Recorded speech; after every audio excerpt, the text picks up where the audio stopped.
Les marchés avec CMC Markets, trading de CFD sur action, Forex et indices. Salut, c'est Trado, voilà l'analyse technique en unité de temps hebdomadaire du CAC et je vais profiter de cette vidéo pour remettre à niveau ceux qui ont loupé les premières vidéos sur Ishimoku. Il y en a pas mal qui étaient en vacances et qui me demandent de revenir un petit peu sur ce concept. Alors on va commencer par l'analyse technique classique de l'indice parisien avec les M7, les M20, etc., etc. Comme on peut le voir, nous sommes toujours plutôt très bien orientés sur le CAC puisque nous sommes soutenus par la moyenne mobile à 7 semaines ici qui fait des miracles et qui renvoie les cours vers le haut chaque fois qu'elle est sollicitée. Et tant que nous ne cassons pas cette moyenne mobile à 7 semaines en clôture, il n'y a aucune raison d'attendre un retour sur la moyenne mobile à 20 semaines. Et c'est loin d'être le cas pour l'instant puisque nous rebondissons comme une balle de ping-pong à chaque fois que nous venons toucher la M7. D'un autre côté, la moyenne mobile à 20 semaines est croissante aussi. Et rien a priori ne laisse présager de lendemain qui déchante. Pas plus le SAR d'ailleurs qui est en dessous des cours et qui est vert, autrement dit la tendance est haussière au regard de cet indicateur, et enfin le super trend aussi qui est un indicateur assez lourd, assez lent et qui lui aussi est loin d'être menacé comme il aurait pu l'être. La dernière fois qu'il a été cassé c'était ici, c'était en 2012, vous voyez, regardez, depuis on a bien joué notre rôle d'amortisseur et de zone de support avec ce super trend.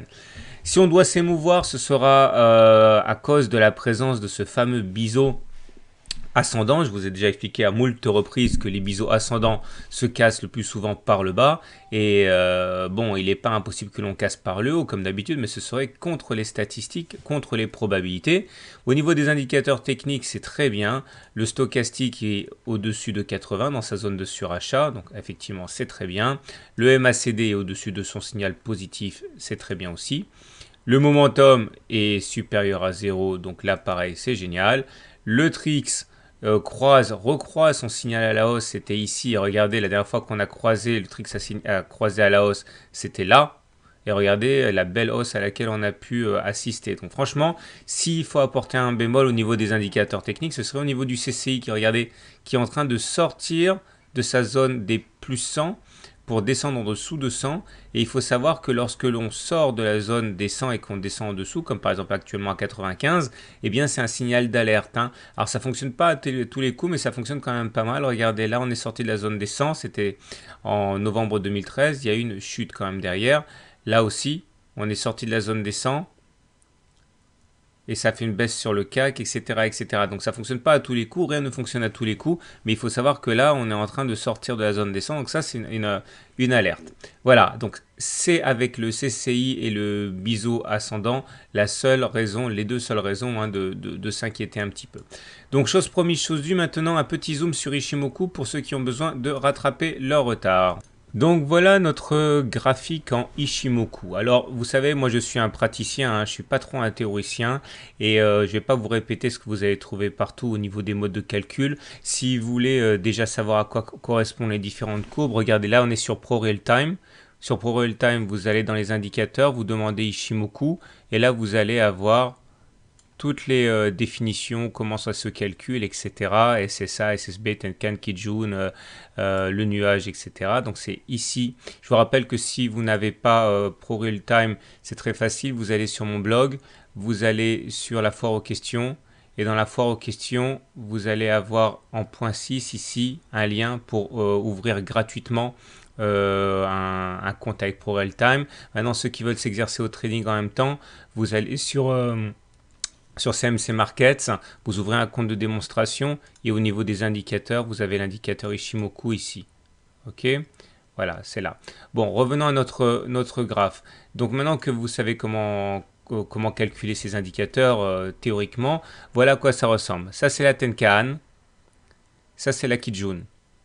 Ça, c'est la Chinku, Span, le nuage qui correspond à la zone comprise entre SSA et SSP. Alors ce que vous devez comprendre en fait, c'est que c'est un excellent indicateur global de tendance et de trading. En fait, c'est de plus en plus suivi, et autant il y a quelques années quand je le regardais, c'était pas très convaincant à mon sens, à mon humble sens, autant maintenant ça fonctionne très très bien, tout simplement parce que beaucoup de gens bien situés chez les institutionnels, les fonds, etc., les utilisent. Hein.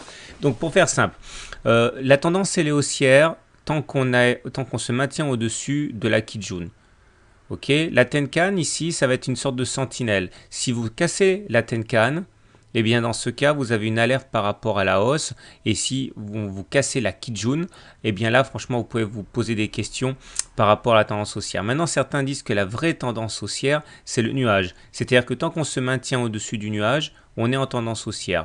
Par contre, alors on va remonter assez loin hein, pour voir les effets néfastes. Voilà. Quand vous êtes en dessous du nuage, et a fortiori en dessous de la Tenkan et de la Kijun, vous êtes en tendance baissière. Regardez comme la Kijun joue bien son rôle de résistance. C'est assez phénoménal. Ok. La Tenkan aussi joue un rôle de résistance, mais qui est moins marqué.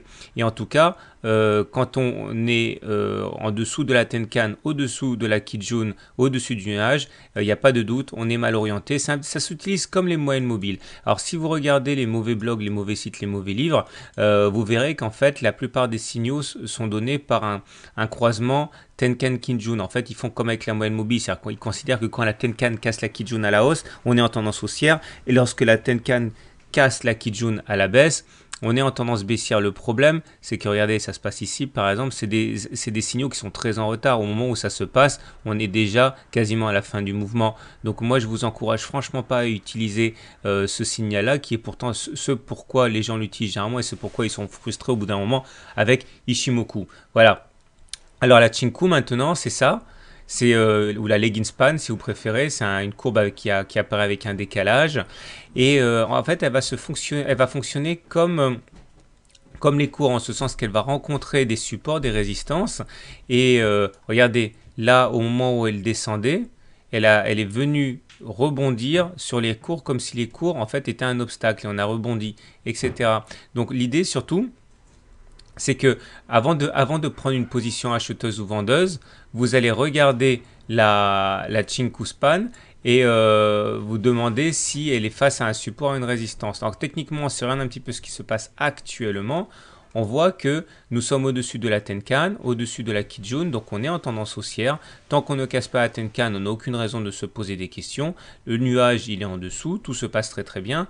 Et puis en plus, là, la Chinku n'a rien en face d'elle. Donc c'est-à-dire que certes, les cours vont rencontrer une résistance ici, le haut du biseau, vers les 4530. Mais une fois qu'on l'aura cassé, on va regarder un coup d'œil, on va jeter un coup d'œil du côté de la Chinku Span et se dire bon bah il n'y a rien qui peut la bloquer, donc on est un petit peu libre d'acheter. Voilà, c'est une sorte de filtre qui va venir vous dire si effectivement le signal envoyé par les cours eux-mêmes sont crédibles. Si par exemple vous voyez qu'on est en roue libre, que tout pousse, tout prête à croire qu'on va monter au niveau des cours parce que on a cassé toutes les résistances et que la Tenkan et la Kijun sont en dessous, etc. Mais d'un autre côté, que la Chinku va arriver sur une résistance, elle, dans ce cas, il vaut mieux ne rien faire et attendre un petit peu.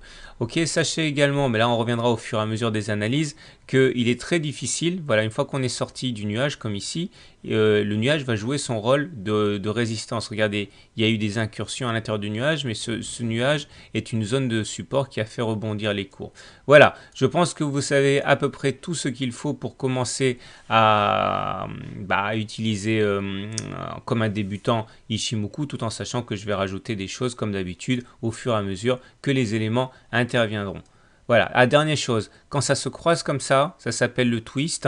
Et quand SSA et SSB se croisent et que justement ça fait un twist, le nuage est très peu épais et cela veut dire qu'il sera d'autant plus facile de casser ce fameux nuage, alors que quand ce n'est pas le cas, hein, comme par exemple là ou là, eh bien le nuage est beaucoup plus difficile à passer.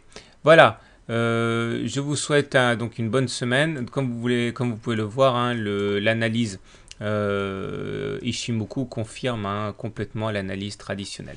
Voilà, je vous souhaite une bonne soirée, à la semaine prochaine pour une mise à jour du CAC.